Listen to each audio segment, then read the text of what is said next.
सोमनाथाय नमः। ॐ मल्लिकार्जुनाय नमः। ॐ महाकालेश्वराय नमः।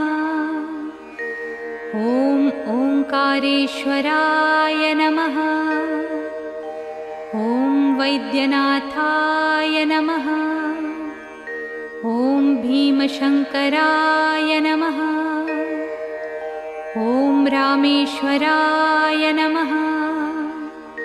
ॐ नागेश्वराय नमः। ॐ विश्वेश्वराय नमः। ॐ त्र्यंबकेश्वराय नमः। ॐ केदारेश्वराय नमः।